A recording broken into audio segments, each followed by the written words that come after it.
Honestly, I don't know how these people think. Honestly, how can I build a business? How can I build a business and people are coming to patronize me and I will use my hand to shut down that business? Guys, white people are crashing out. They are crashing out because they created a business and they were the one that said the business is becoming black enough because black people were coming to patronize that particular business. They said it's becoming too black. The business is becoming too black.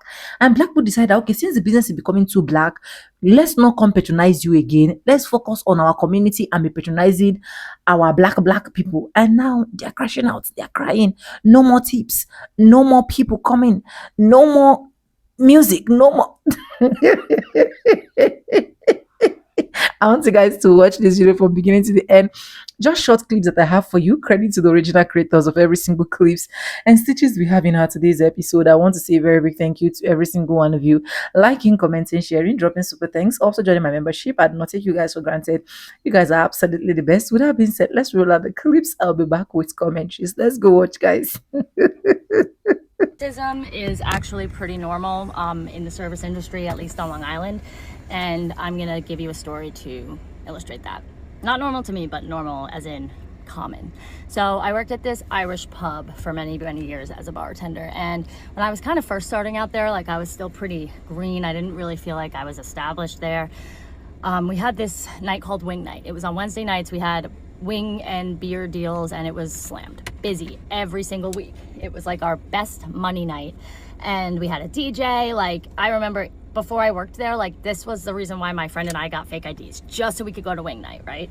And so when I got put to work on Wing Night, I was so excited and I started making crazy money, and I was like, this is awesome. And then slowly but surely, like the DJ would play like pop and, you know, today's hits and some hip hop, but not too much. And then slowly he started playing a little more hip hop and then maybe mixing in like a little bit more rap, you know, like over the weeks, years, whatever.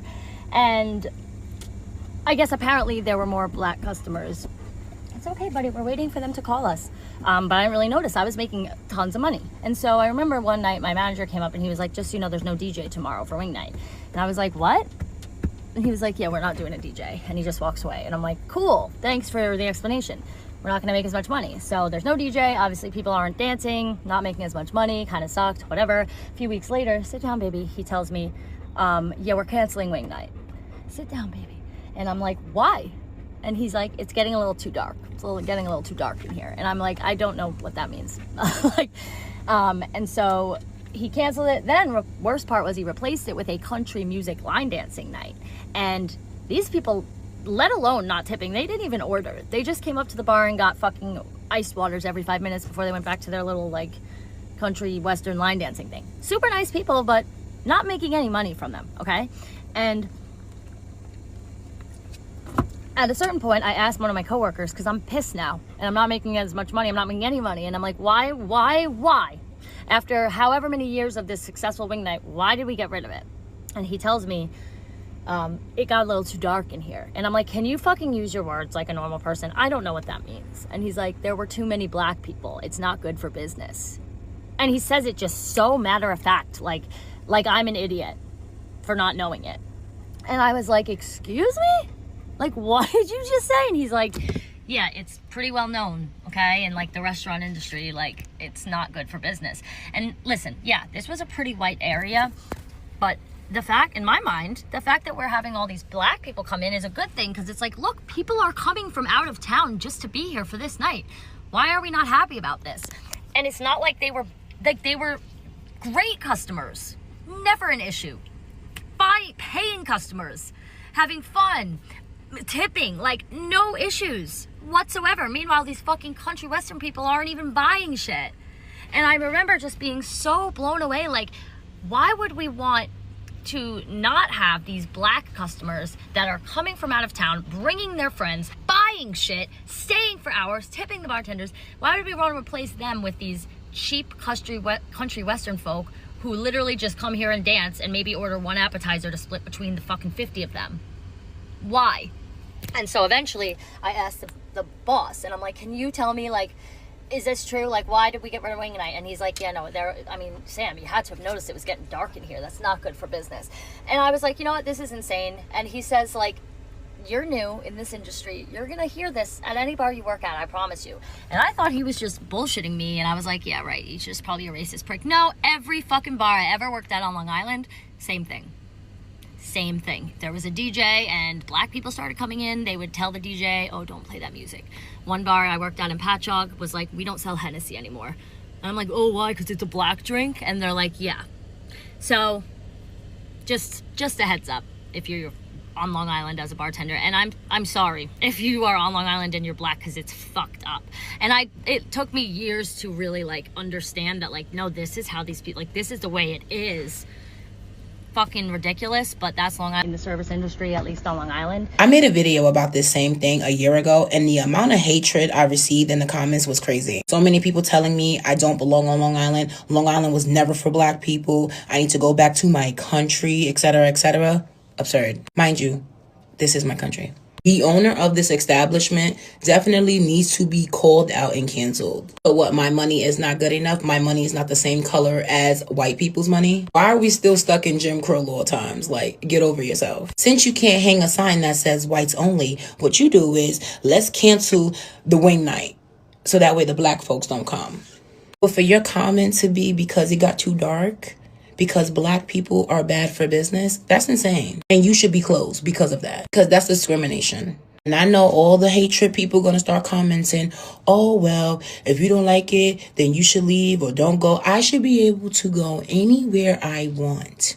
Because when y'all come to Harlem and y'all soak up the culture and y'all go to Sylvia's, y'all get treated with care. You get treated just like how we get treated when we go to eat. Nobody not treating y'all no way. Nobody not looking at y'all. If anything, I feel like sometimes people want y'all to really enjoy yourselves, that we actually cater to y'all. And that be the problem. I don't like that. I've seen that at a lot of black restaurants, and I'd be like, no, treat them like how you be treating us. But for the fact that you don't like someone because of their skin color is crazy. This hatred, this type of hatred is really taught. You grew up this way because how could you hate someone because of the color of their skin? I can see you not liking someone because they did something to you or did something to someone close to you. And because of that, you don't want to deal with them. But for you to not like somebody because of their skin color is crazy. And you need to get over yourself. This is where the other comments are going to come in. Oh, I'm so tired of black people getting on this internet. They're so oppressed. They so this. They always talking about how they treated it. Because we are, and we're not going to stop. And who are you? No, we're not going to be quiet because this conversation makes you uncomfortable. Change your wicked ways. On the internet, them talking about how racist Long Island is, and I can confirm it is obscenely racist. But there's also an obscene amount of diners as far as the eye can see on every street corner. So I feel like, you know, I can stomach a few slurs if it comes with a side of pancakes.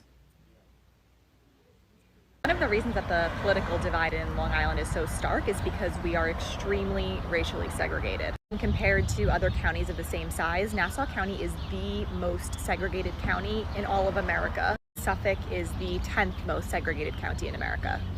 Most Black Long Islanders live in just 11 of our 291 communities. And there's a lot of different reasons for this. A lot of racist legislation in the 1940s and 50s as it relates to housing, education zoning, transportation. I think probably one of the famous examples that a lot of us know is about Levittown, the Levitt brothers who built that planned community. It was one of the first planned communities in the US after World War II. They did not sell houses to black families, and the people who bought the houses were told not to sell houses to black families. I didn't learn about this in school. It's absolutely crazy that Long Island children are not taught about redlining when we're sitting in classrooms that are 99% white. But we have an opportunity now to learn about it, so we should. Newsday has a really good series. It's called like Long Island Divided, I think, about the history of redlining. But all that to say, I think the segregation on Long Island is a massive contributor to our political culture. And even though a lot of the policies I mentioned were rolled back in the 60s and 70s, which obviously isn't that long ago, when you think about it generationally in terms of like generational culture, there's lots still happening today that keeps Long Island So disturbing to me about the racism in Long Island is not just how prevalent it is, but how there's no shame behind it. I spent the first 6.5 years of my life living in Long Island, and the racism is so crazy. It is literally segregated there, especially the school systems. I remember when I was 6 and I was going with my best friend to get our nails done, and they denied us service because of the color of her skin. Literally in 2013, a little girl is being denied service. This is not that long ago. I don't like going to Long Island very often, but I do have family there. But when I am visiting and I'm with a friend who isn't white, it's crazy because they will just get called slurs passing on the sidewalk. In broad daylight, like these people have no shame. But what's more disturbing is how my friends don't react. I also find this so ironic because Long Island has some of the trashiest white people in the world. I mean, Plainedge is literally their spawn point. If you're gay in Long Island, you're getting called a slur too. If you're in Brooklyn or Queens and you're looking to go to the beach for a day, please stay safe. Anyways, welcome back, guys, and thank you so much for watching. Hope you guys literally enjoyed every single clip I was able to roll out for you guys. You can see these people literally having the audacity to say that a particular thing that is putting money into their pocket is too black enough. Right now, they can't even succeed. Right now, they are not even selling as possible. Right now, they are at the verge of shutting down, if not automatically shut down. I don't know why a lot of people think that black people are their problem, honestly. Because the moment I keep checking why they keep thinking that we are the problem, I've not been able to get any reasonable reasons to that. Honestly, how do you think in the whole of this earth that a business that is surviving on black people because you play music, you're saying black people are coming there too much? And that is why I really love what black people are saying right now, that if it is not a business of someone that look like me, they are literally not going anymore. They are literally, and I'm happy that this particular time it is not even the black people that were literally doing the boycott themselves. It is as a result of the karma of racism that is literally affecting this company. For me to open up a business, what's my business to come to patronize me in as much as I'm selling? So why are they always scared whenever they see us in places? To the point they have to say, "Oh, white people are taking over the business. It's black people are taking over the business. It's too black enough. It's too black enough for a business that you literally opened yourself." What are you expecting? Are you expecting predominantly white people to patronize you? Then it would have been better for you to just write boldly, as simple as ABCD, predominantly white people only. I don't want any other person to come and visit this business. It's as simple as that. But you will not write that the moment we are trying to help. Because if I am patronizing you, I'm trying to help your life. I'm trying to put food on your table. I'm trying to make you eat. Take, for example, for people watching me right now, they are helping my life. They are helping my life. So why will you wake up one morning and be like, it is becoming too black? Too black in what sense? Knowing fully well that whenever it comes to patronizing, whenever it comes to making sure a business stands, we, the black people, are the best. We, the black people, are the best whenever it comes to helping businesses to thrive. But a lot of them will not see that. Even when we are spending our money, they think we are still giving them problem. You set up a business and say it's too black. Now everybody has left. Now the said people that you actually put your mind, your hope, your spirit, your soul, your body, they're not even coming to patronize you. They're not even coming to help you. They're not even coming to say, hello, how is the business thriving?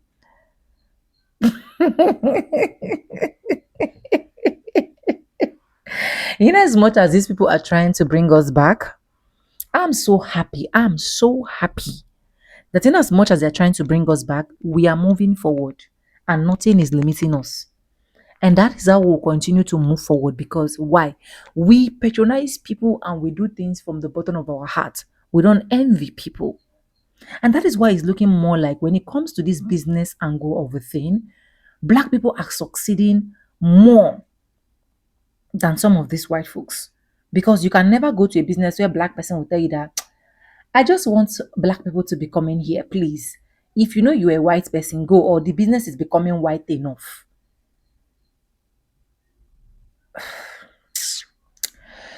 You guys, let me know what you think in the comment section. Credit to the original creators of every single clips and stitches we have in our today's episode. I want to say a very big thank you to every single one of you. Liking, commenting, sharing, dropping super thanks. Also joining my membership. I do not take you guys for granted, though. You guys are absolutely the best. And yes, guys, with that being said, with no further ado, I do like I always say in my videos. I'm going to be saying bye, and I'll see you guys in my next one. For now, bye guys. I love you guys. Mwah.